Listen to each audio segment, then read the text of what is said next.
Hello, welcome to another McLaren Fans podcast. Joining us this week, we've got the second part with Matt Bishop. Anyone who's listened to the first part will obviously know that Matt was the former editor of F1 magazine. He was McLaren Communications Director from the 1st of January 2008. When was that, Andy? What date? It was the 1st of January, 2008 until 2017. He then joined the W Series in the leadership team and, I was just about to say finished off his F1 career, but maybe not. Just his last job in F1 was the head of communications for Aston Martin. And most of you will probably know him from his On This Day tweets, which are legendary on Twitter. So welcome back, Matt. Great to have you here again. Nice to see you again. Joining us as always is Sarah. Say hello, Sarah. Hello, Sarah. And Andy Robinson. Hello, Andy. Thanks for remembering me. Yes. Right. So we finished the last podcast talking about your sort of views and why it was actually important to go and race in some of these areas like Saudi Arabia and stuff like that. I guess that's probably a good place to sort of start and talk about a little bit about how Racing Pride came about, maybe. So Racing Pride, yeah. Well, Racing Pride exists to further the interests and support the aspirations of LGBTQ plus people in motorsport everywhere. Not just drivers, but including drivers, but also mechanics, engineers, people who work in marketing, comms, everything at all. And we, Richard Morris and I and others, Richard Morris, a racing driver, British racing driver, who's a gay man, he and I and others set it up in 2019 in association with Stonewall. And most people listening or watching this will know Stonewall, which is obviously a charity, LGBTQ plus charity, and a very good one. And they supported us and assisted us. And what do we do? In a nutshell, what do we do? I've already said the kind of aim, which is to support LGBTQ plus people everywhere that are involved in motor racing. And some people say to me, is that really necessary in 2023? You know, you're married to your husband. There are equal rights in most countries and blah, blah, blah, blah, blah. Well, yes, okay, that's good and that's true. But there are also not equal rights in a number of countries. You know, there's still, out of the 195 countries in the world, there's about 80 in which, and I'm going to talk about male gay sex, by the way, at the moment, because the laws are so complicated for female gay sex, lesbian sex, because unbelievably, so many countries don't really even classify it as sex. They're so misogynistic. So at the moment, I'm talking about the laws around two men or men having sex with each other. And there are 80 countries in the world in which that is a imprisonable offence. And there are about half a dozen and increasing countries in which it is a capital offence, an offence which can attract the death penalty. So yes, things are better if you live in Islington in North London, or if you live in Greenwich Village, or if you live in a cool part of Paris or Berlin, and many, many, many other places, and we should welcome and celebrate that. But they're not perfect everywhere. And they're also not easy for anyone growing up. And of course, a lot of racing drivers are young. A lot of racing drivers are teenagers, go-kart drivers, karters. And some of them, I mean, it's hard enough to come to terms with growing up at all when you're 13, 14, 15 and trying to work out who you are and who you might want to be with or love or get frisky with or whatever you want to do. It's difficult for all of us.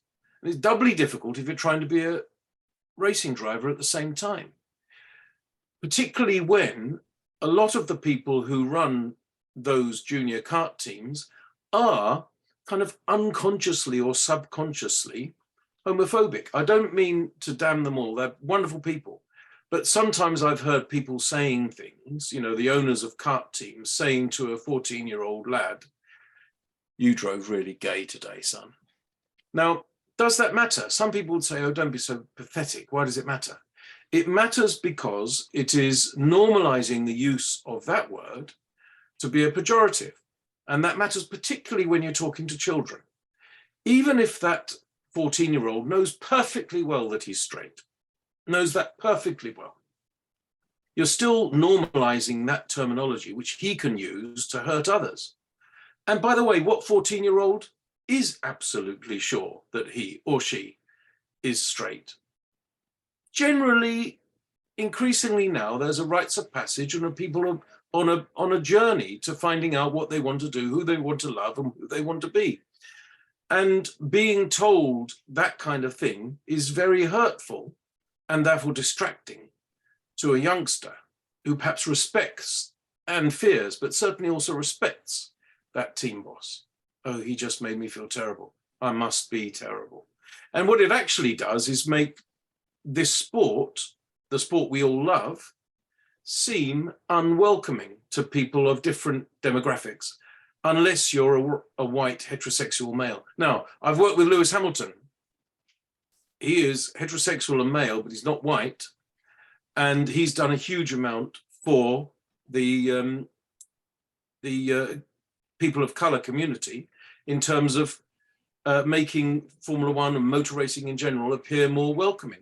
He started the Hamilton Foundation, put his money where his mouth is, in order to try to make our beautiful sport more accessible to people of color, youngsters of color who might want to study engineering, for instance, and find great jobs that they currently are hugely underrepresented in, hugely.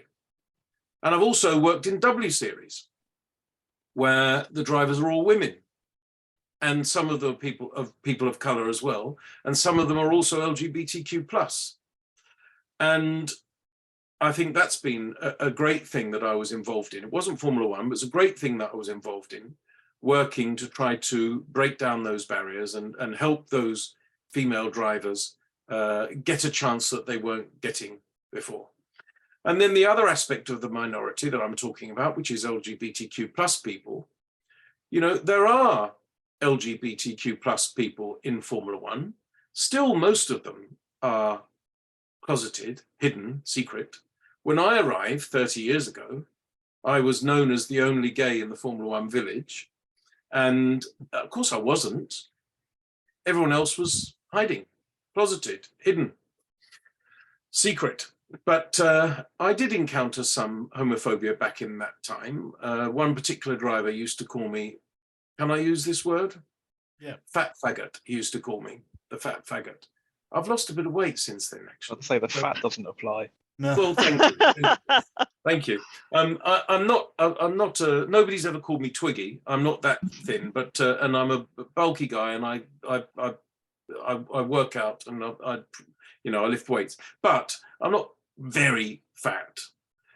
So anyway, he can't call me fat anymore. If he wants to call me that other word, he can, in terms of accuracy, because my attraction to males has not waned in those 30 years.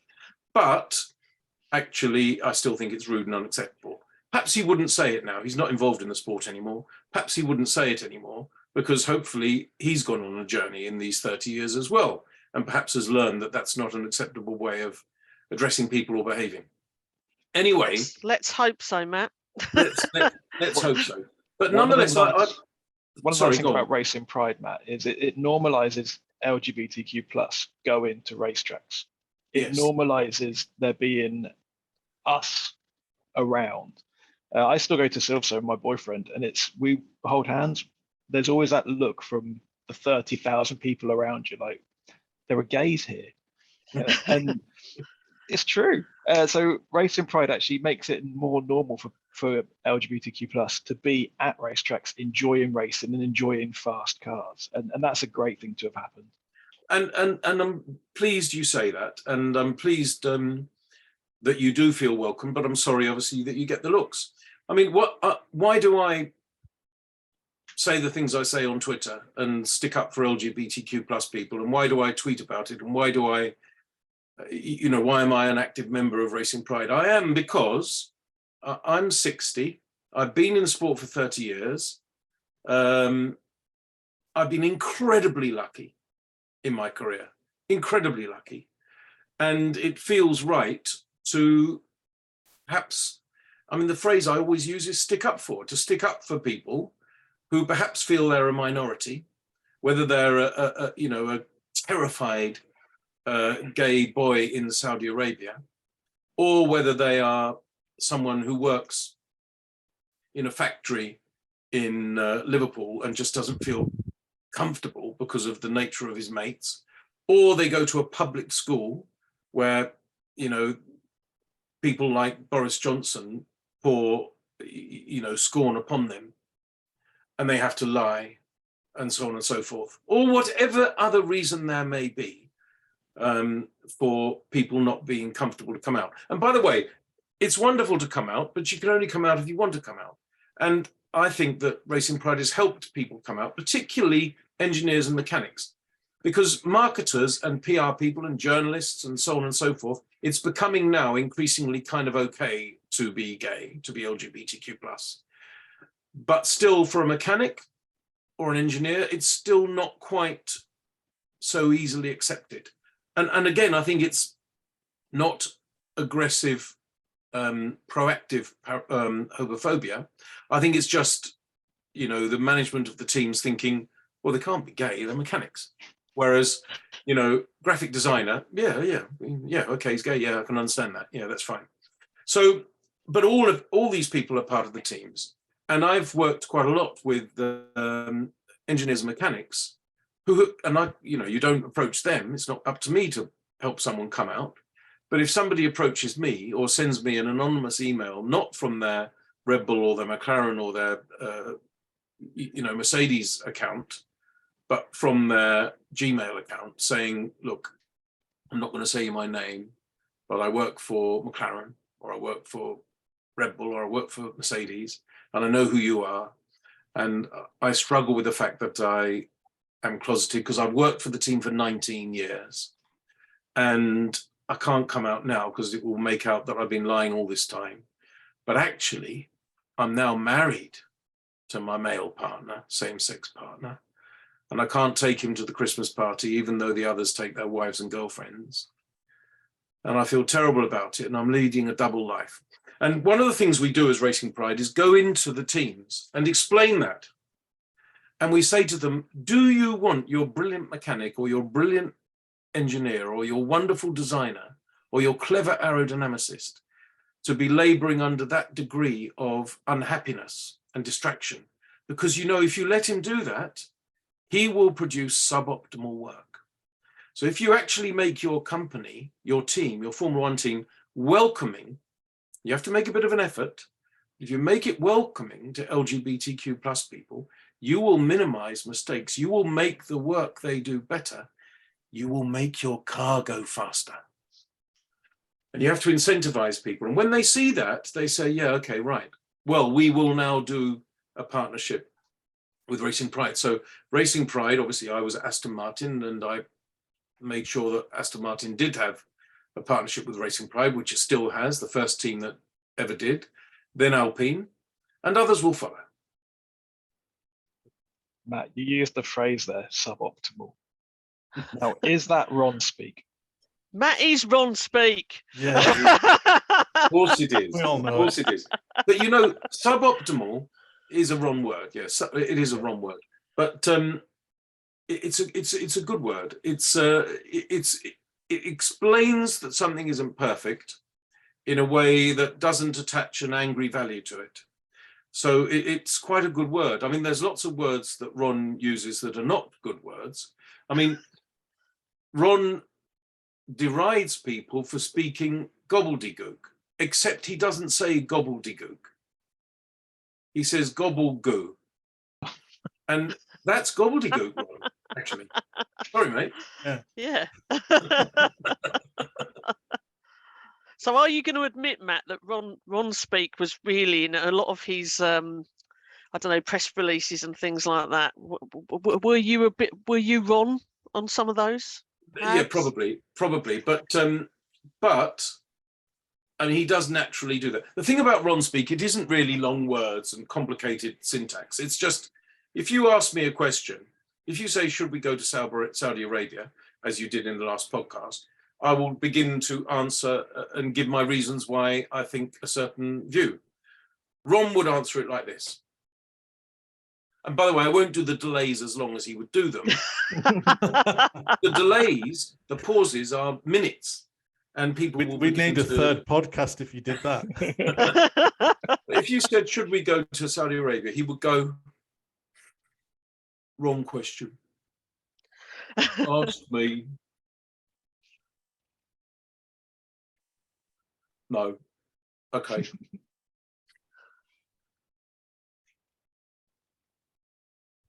Territories. Adjacent. Not the territories, but adjacent territories. Arabia. Not all Muslim. Are they Muslim? Well, some Muslim. Sunni. Not sunny in that way. They are sunny, hot, but sunny Muslim. Anyway, he'd go on like this, and it would become a long, with a whole load of cul-de-sacs. But actually, his thinking is incredibly acute. And if he sees this, Ron, I'm terribly sorry, because I have huge respect for him and gratitude. He hired me, paid me well. I worked 10 years with him, and he's been one of the most important influences on my career. But he can be maddening, and sometimes he can say something in 5 minutes that you can say in 30 seconds. But then sometimes he also says something that's so brilliant, and you think nobody else would. Yeah, that's spot on. That is what we should do. You're spot on. And that's why he won all these races and all these world championships. Ron is not an orator, but Ron is a superb original thinker and a big picture vision man. I think we all still think fondly of Ron, and whenever we see a tile on the MTC floor that looks like it's a slightly different shade to the others, we definitely point that out still. that kind of thing would hurt him. I remember saying when I was writing stuff for him, and he would say, let's put it like that. I said, I can't have that. That's not grammatical. That, I'm a wordsmith, Ron. That is the equivalent of you seeing a wire hanging loose out of the, if I see a split infinitive, that's a wire hanging loose. He's okay, right, I'll get that. No, okay, change it then.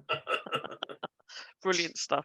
So Matt, let's talk a little bit about something that Andy Donnelly and I specifically have a lot of contact with you over. You truly understand the value of fan engagement. And I know at McLaren and with the Papaya scheme and the things you got us involved in, we really felt that from you. You knew what you were talking about, you knew how we felt, and you connected with us. So I just wanted to ask you a bit about your thoughts on fan engagement. Sum up, please, how important you think that is to the sport, and do you think there's any ways that they're going wrong in some of the ways they're progressing now? Well, the fans are the most important people in Formula One and in football and in cricket and in everything else. The fans are the most important. Obviously, the drivers drive the cars, the designers design the cars, the engineers engineer the cars, and so on and so forth. And there's a whole army of support staff, and I was happy and lucky enough to be in that army for many years. But the fans are what it's all about. And I think it took a long time for teams to see that at all. And social media was the beginning of it. I remember being at McLaren, when I joined McLaren in 2007, there was a website, but it was absolutely rudimentary. It was simply where we would post the press releases once they'd been sent to the media. And that was it. And then I remember we just started a Facebook page. Didn't have any budget for it. We just thought the only way to do this is to do this. We can't explain it to Ron and try and get budget for it. Let's just start it. So we started a Facebook page. And then gradually, obviously, it became, things get their momentum, and the other teams started doing the same stuff, and some were ahead of us at that time, certainly. But I was in a very good position to be able to hire some great people. I'm going to name check some of them, actually. Steve Cooper, who I hired again to Aston Martin and is still there. Rob Bloom, also now Aston Martin. Yep. Penny Harrison, hired to McLaren, now at Mercedes-Benz. So they've all moved on. And I don't really know necessarily the people so well that are at McLaren now, because, you know, I last worked there in 2017, which is 6 years ago, and people move. But those three people and others besides helped me produce and create, I think, a really fan-centric and fan-focused environment. And one of the things I remember noting, and I can't, all good ideas, you can never remember whose idea it was, but I remember having a conversation with Rob Bloom, and saying, these super fans, and we called you guys, if you don't mind me saying so, super fans, every time there's a tweet, you know, I notice the same people replying. And he said, yeah, you're right, they are. I said, they're very supportive, they're very passionate. Let's reward them, let's engage them, let's notice, let them see that we've seen them. And I remember the first time we invited you, and I remember making a speech, which you were there and listened to, which was about the death of Bruce McLaren, and how the death of Bruce McLaren was an all-time low.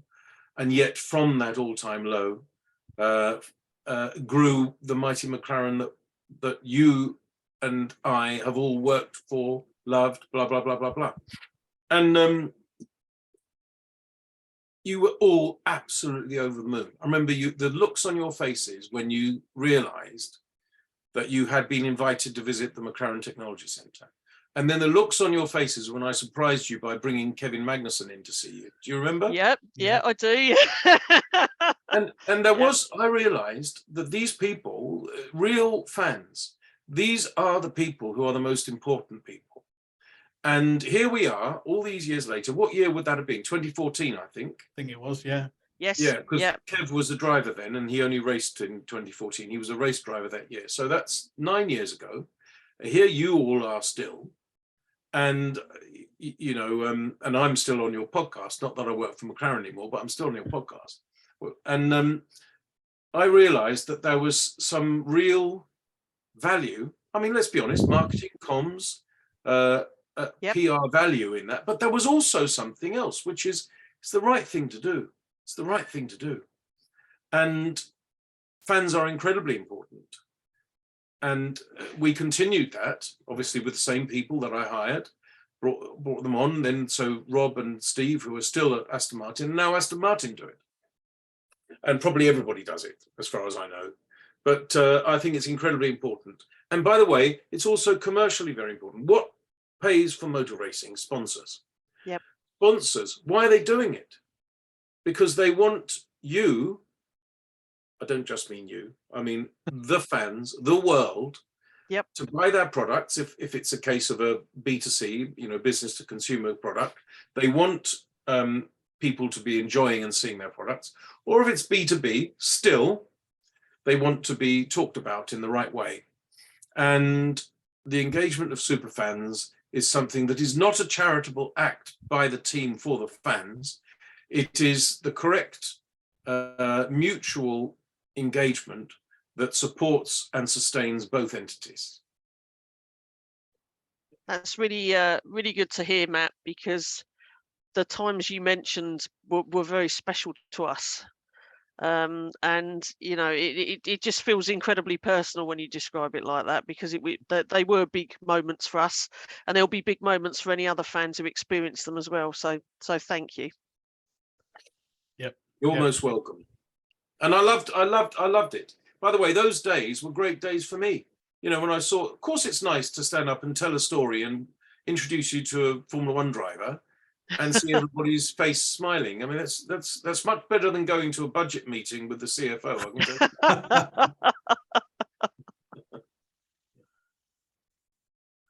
Yeah, I'm you know, I'm still blown away by the opportunities that were given to us and things like that. And it's just, you know, very, like I say, Sarah says, very thankful for it.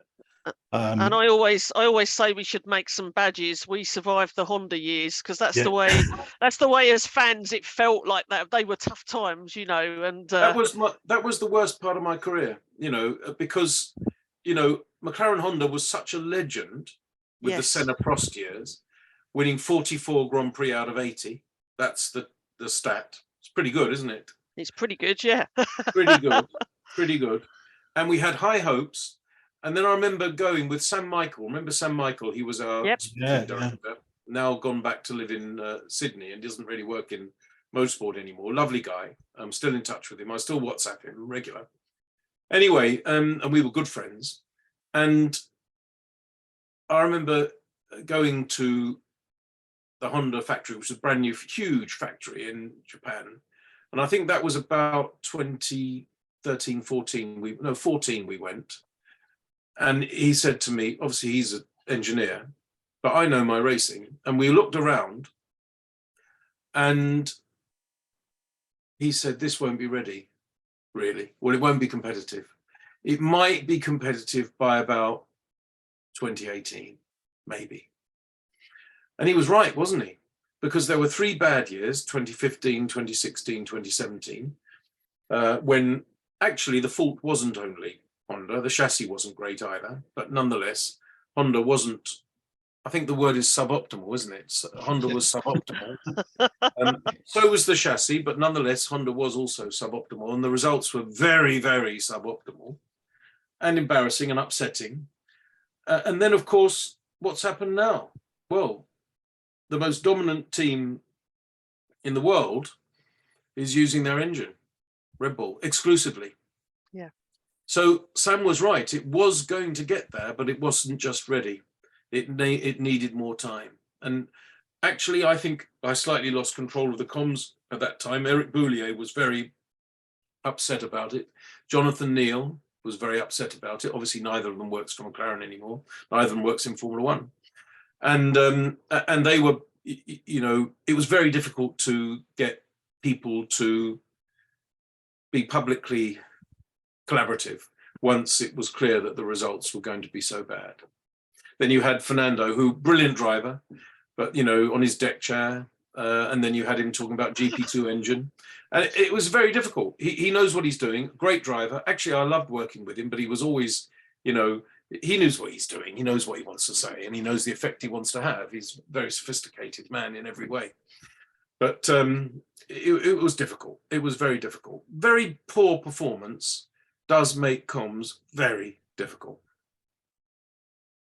It does to make them sound genuine, Matt, because we often feel that when we read the comms when it's bad time, you know, you can tell.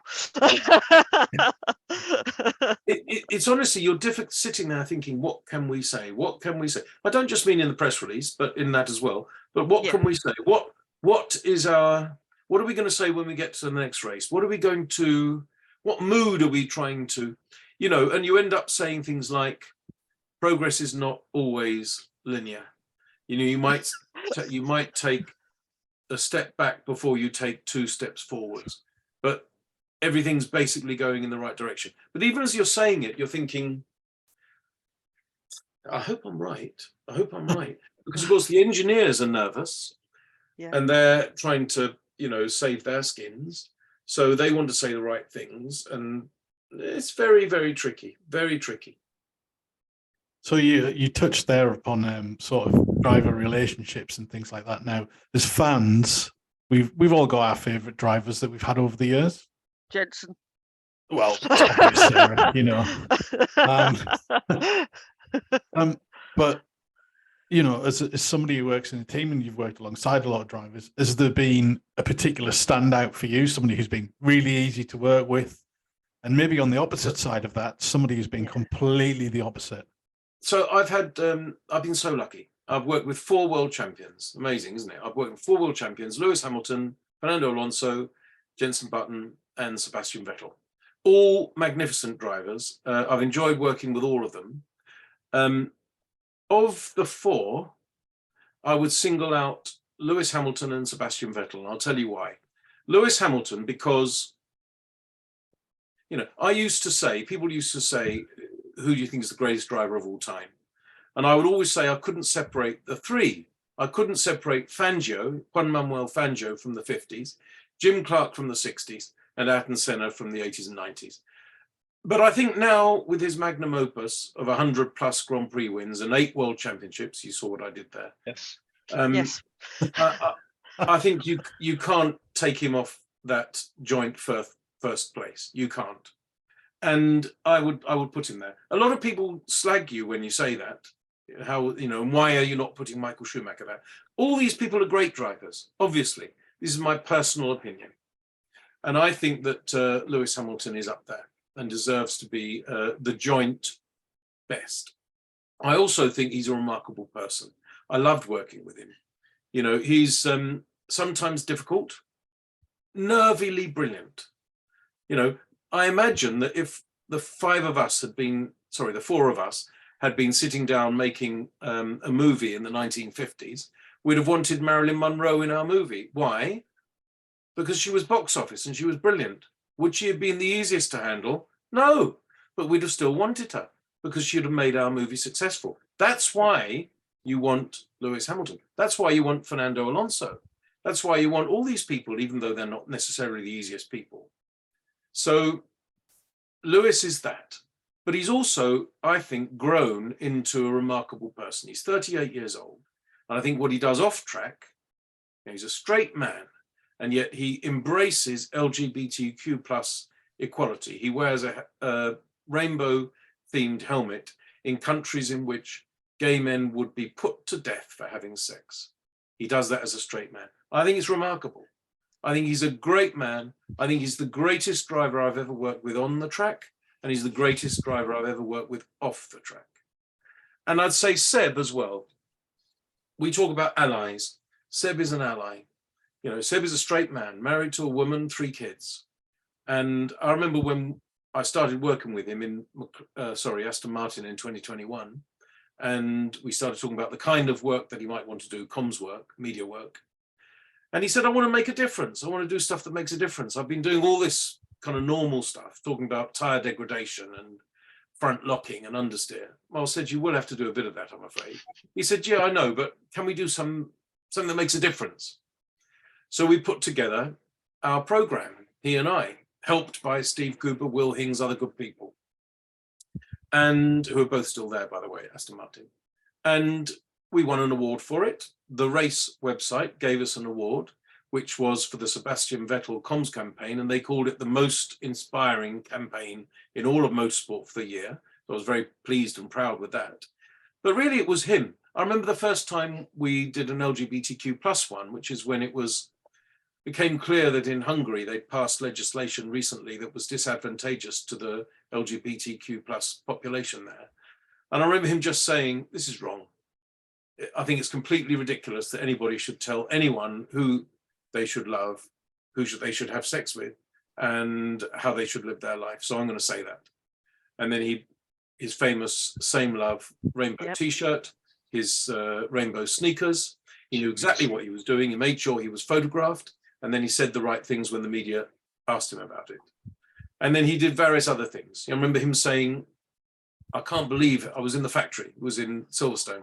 Can't believe having driven from Heathrow to here, the car you sent me, and the rubbish I saw on the side of the M4, the M25 and the M40. Whereas the taxi that took me from my home in Switzerland to the airport, Geneva, went past not one discarded anything, totally clean. Why does it have to be like that in your beautiful country? He's got a good point, hasn't he? So we then invented the idea of him doing litter picking at Silverstone. And he didn't just do, 5 minutes for the cameras. He did a ton of work.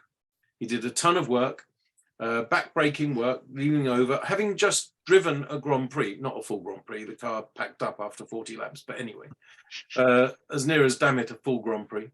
And he then, after the cameras had gone, he then said he wanted to go in the dust cart that evening back down to Northampton to the refuse disposal depot to see how the recycling was done and how it was all separated, cans and glass and plastic.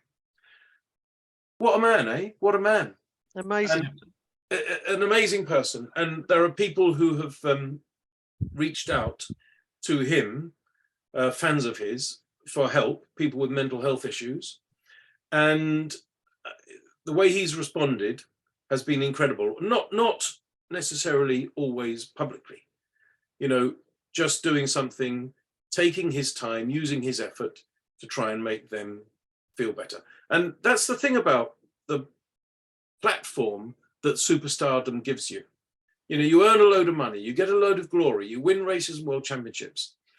But if you can also parlay that platform into doing something that is good for humankind, as both Lewis Hamilton and Sebastian Vettel do, then you're doing the right thing. And I think they both are. And I'd like others to do the same. And I hope they do. That's brilliant. That's brilliant. Matt, it's been fantastic having you on here. Unfortunately, that's all we've got time for this one. It's been brilliant, absolute Matt. Pleasure. You're most welcome. I'm very honoured to have been invited, and good luck with your project. Thank you very Thank much. you. Thanks, Matt. Bye bye now. Bye. Bye bye. Cheers, Matt. Bye bye.